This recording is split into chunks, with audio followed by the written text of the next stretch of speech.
नमस्कार बंधू भगिनींनो, सनातन सत्य यूट्यूब चॅनलमध्ये आपल्या सर्व श्रद्धाळू भक्तांचे, ईश्वराच्या लाडक्यांचे मनपूर्वक स्वागत. बंधू भगिनींनो,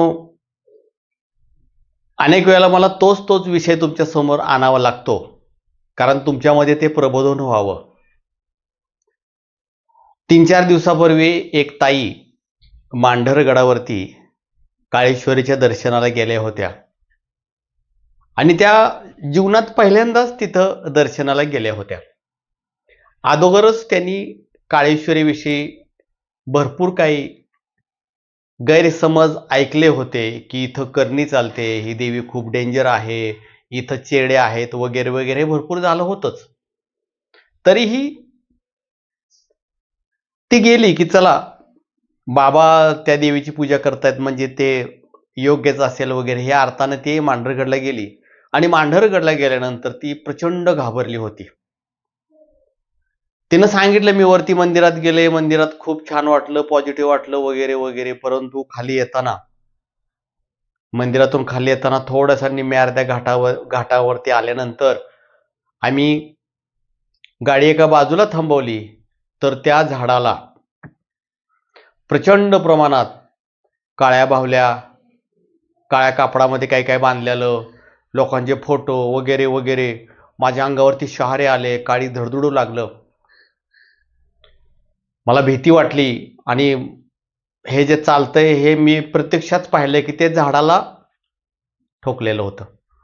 आता अनेक वेळेला तुम्ही देखील ते पाहिलं असेल की काळं आईच्या मंदिराच्या पाठीमागे तिकडे गेलं तर त्या साईडला पण झाडांना या गोष्टी केलेल्या आहेत. आणि आपण घाटातून खाली उतरून येताना आपल्या डाव्या हाताला सुद्धा अशी काही 2 ते 3 झाडं आहेत. या झाडाला काळ्या बाहुल्या, लोकांचे फोटो किंवा त्या पेपरवरती काय काय लिहिलेलं आणि दाबण किंवा खिळा आणि त्या झाडामध्ये ठोकलेला आहे. मी प्रत्यक्ष ते हातानं उघडून पाहिलेलं आहे की याचं वाटोळ होऊ दे, त्याचं होऊ दे, याचं हे बंद होऊ दे, ते असं बरंच काय काय लिहिलेलं आहे. आणि या ताईंच्या साठीच केवळ हे व्हिडिओ बनवतोय असं नाही आहे. या झाडांच्या संदर्भात आज यूट्यूबला अनेक व्हिडिओ आलेले आहेत किंवा अनेक चॅनलवाल्यांनी देखील हे दाखवलेलं आहे. काळूबाईच्या इथं भयंकर करणी, काळी जादू, हे ते वगैरे वगैरे असं काही तुमच्या समोर ते मांडलं जातं की आता काहीतरी पृथ्वी बुडणार आहे, सूर्य फाटणार आहे, प्रचंड मोठा स्फोट होणार आहे, असं काहीतरी डेंजर पद्धतीनं दाखवलं जातं, दहशत निर्माण केली जाते. आणि ते पाहिल्यानंतर सुद्धा दहशत निर्माण होत आहे, परंतु लोकांच्या मध्ये याच्याविषयी कोणी प्रबोधन करण्याचा प्रयत्न केलेला नाहीये. आता मी तुम्हाला प्रश्न विचारतो, ती जी काळ्या कापडाची बाहुली असते, आत भुस्सा भरलेला असतो, एका माणसानंच ती तयार केलेली असते. काळं कापड, त्यात काय साहित्य घालत असतील वगैरे वगैरे, खिळा, फोटो ठोकला. आता त्या चिठ्ठ्या मी वाचलेल्या आहेत, तिथे काय काय लिहिलंय, याचं वाटोळ होऊ दे, त्याचा जीव जाऊ दे, अशा बरंच काय काय. आज मी तुम्हा सर्वांना पहिला प्रश्न विचारतो, झाडावरती असे खेळ ठोकून वगैरे अशा जर काही गोष्टी होत असत्या तर आपल्या भारताची लोकसंख्या एवढी वाढली असती का?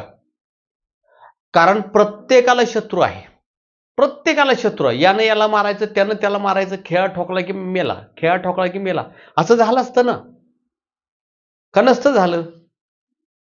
का आपण आता असं करूया की आपल्याला इंधन तुटवडा झालेला आहे, मग ट्रम्पचा फोटो पण मारूया, हार्मुजची सामुद्रधुनी आपल्याला खुली झाली पाहिजे, युद्ध थांबलं पाहिजे, यासाठी ठोकूया का तिथं?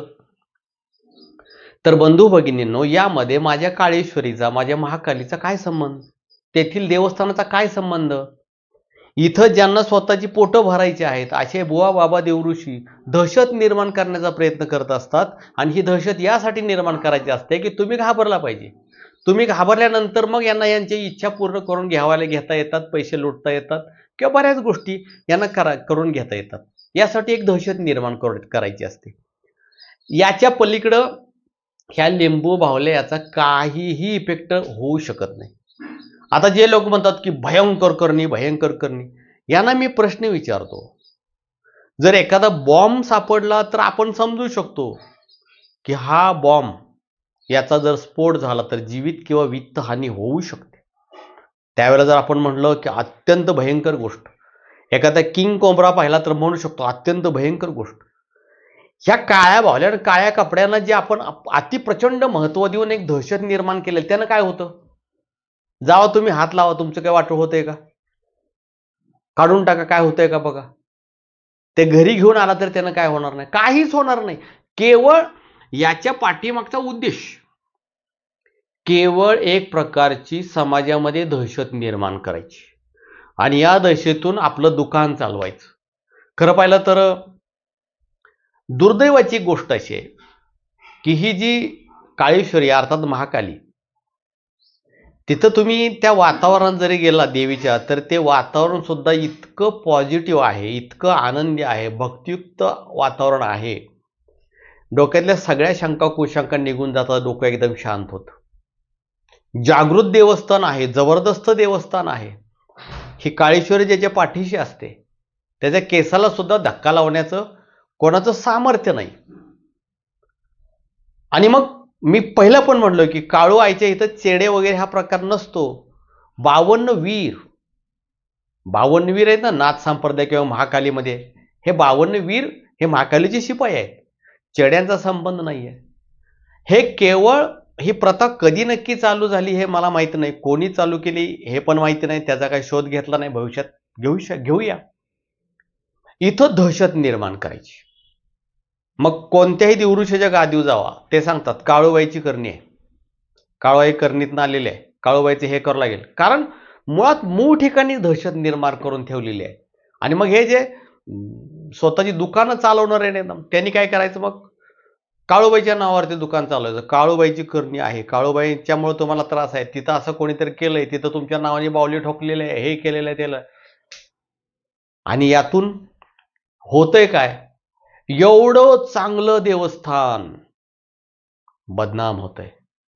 इतकं चांगलं, लाखो लोकांचे काळूबाईविषयीचे अनुभव आहेत, खूप चांगले आहेत, खूप चांगले आहेत. आणि अशी आपली आई आपणच बदनाम करतोय. दुर्दैवाची बाब अजून एक अशी आहे की अख्ख्या मांढरगडावरती किंवा त्या परिसरामध्ये मी एकाही ठिकाणी असा बोर्ड किंवा फ्लेक्स वाचनात आला नाही की तिथं असं लिहिलंय इथं असले प्रकार करू नये अन्यथा कारवाई केली जाईल, इथे असले प्रकार चालत नाहीत. म्हणजे तिथं प्रबोधनाची गरज आहे.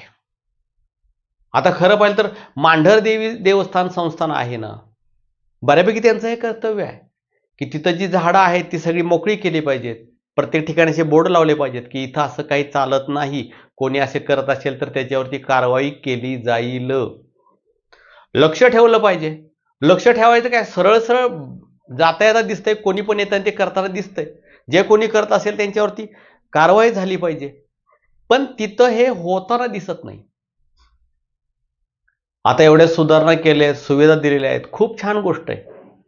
परंतु हा जो कलंक लागतोय, हा कलंक पुसण्याचं काम प्रत्येकाचंच आहे. आणि जे कोणी भुरटे असतील ना, हे भुरटे गुपचूप जाऊन खेळ ठोकून येणारे, काहीही होत नसतं यांना, काहीही होत नाही. केवळ ते देवस्थान बदनाम होतो, तो धर्म बदनाम होतो आणि अनेक लोकांना आयतच हाती कोलीत मिळतं.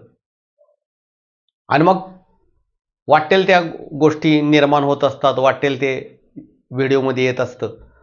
तर माझी आपणा सर्वांना विनंती आहे की काळेश्वरी मांढर देवी महाकाली अत्यंत कनवाळू मायाळू दयाळू देवी आहे. करोडो भक्त आहेत तिचे. इथं असं काहीही चालत नाही. मांढर देवी संस्थानच्या वतीनं सांगण्याची वेळ आलेली आहे, मी सांगतो. आणि काळवाईचा भक्त या म्हणून पण सांगतो की इथं असले कोणतेही गैरप्रकार चालत नाहीत. जे पण कोणी भुरटे लोक हे करून जात असतील याच्याशी देवीचा काहीही संबंध नाही. तुम्ही अवश्य काळेश्वरीला जा, तिची भक्ती करा, तिचा अनुभव घ्या. तिचा ज्याच्या डोक्यावरती वरद हस्त आहे. आता विचार करा ना, महाकालीचा जर आपल्या डोक्यावरती वरद हस्त असेल तर कुठलाही लुंग्या सुंग्या भुंग्या आपलं काय करणार आहे वाकडं? काहीच करू शकत नाही. मग हे झाडं, मग ह्या बावल्या, मग हे खिळे, काय असते छाटछूट गोष्ट करू शकते आपली, जी जी गडावर बसलेली आहे, काय होईल का? म्हणून सर्वसामान्य लोक असतील, भक्त असतील, यांना देखील माझी एक विनंती आहे, जोपर्यंत असल्या कृत्याकडे आपण दुर्लक्ष करत नाही, इग्नोर करा ना, छाटछूट गोष्ट आहे. रस्त्याच्या कडेला एखाद्या कुत्र्यानं टॉयलेट केली असली तर आपण काय त्याचा विचार करत बसतो का? तसेच हे झाडाला काय टाकलं, इग्नोर करा. घाण आहे ते. घाण आहे म्हणजे ते चांगलंही नाही आणि वाईटही नाही. केवळ एक दहशत निर्माण करण्याचा प्रयत्न केलेला आहे. समाजामध्ये अंधश्रद्धा निर्माण करण्याचा प्रयत्न केलेला आहे. यातून काही देखील होत नाही. हां, एक होतं. झाड खराब होतं ना, त्याला खिळे ठोकून ठोकून शेवटी त्याला रस मिळत नाही, पाणी मिळत नाही. तर इथून पुढे आपण देखील सतर्क राहूया आणि आपल्या आई काळेश्वरीला या कलंकातून मुक्त करूया. जे पण कोणी तुम्हाला म्हणत असतील की काळूबाईची करणी आहे, काळूबाई करणीतून आलेली आहे, काळूबाईला जाऊन तुमच्यावर करणी केलेली आहे, अशा व्यक्तीला चप्पल न मारा. चप्पल न मारा. खरं कारण हे सगळं खोटं आहे, बोगस आहे. आणि जो आपल्या आईवर कलंक लावतोय त्याचं ऐकू नका. अवश्य तुम्ही मांढरगडला जा. तिथल्या हवेमध्ये सुद्धा प्रचंड मोठी शक्ती आहे. त्यामुळं या असल्या अंधश्रद्धा, बिनकामाची भीती डोक्यात बाळगू नका. मी माझ्या प्रत्येक व्हिडिओमध्ये सांगितलेलं आहे की हे असं नाही आहे. आणि दुसरी गोष्ट, देवाला घाबरू नका. देव तुमचं चांगलं किंवा वाईट काही करत नसून तुमचं कर्म तुमचं चांगलं वाईट करत असतं. परमेश्वर हा सर्वांचा आहे. तो आपल्याला शक्ती देतो, बुद्धी देतो, कार्य करण्याची एनर्जी देतो. श्रद्धा विश्वास ठेवला तर पाठीशी राहतो. तो कोणाचं वाईट करत नाही. आणि असे खेळ ठोकून जर असं काय झालं असतं तर आपली एवढी लोकसंख्या वाढली नसती. कारण आज शत्रू बाहेर शोधायला जाऊ नका, घरातच आपलेच लोक शत्रू आहेत, जे आपल्या जीवावरती टपलेले आहेत. हे किती छोट्या गोष्टी आहेत ना. खेळा ठोकला की संपला विषय. होईल का असं? मग लोकसंख्या काय झाली असते आता? भारतात लोकच शिल्लक राहिले नसते. त्यामुळं या गोष्टीला बळी पडू नका. काळेश्वरीचा श्रद्धा विश्वासानं अनुभव घेऊन बघा. त्या झाडाकडं, त्या गटुड्यांच्याकडे अजिबात बघू नका. कुठल्या तरी लुंग्या, सुंग्या, भुंग्या किंवा कुठल्या तरी शातीर ठगानं हे केलेल्या गोष्टी असतात. एवढंच मला तुम्हाला विनंती आहे, हात जोडून. आणि मनामध्ये भीती बाळगू नका. जय आदिशक्ती.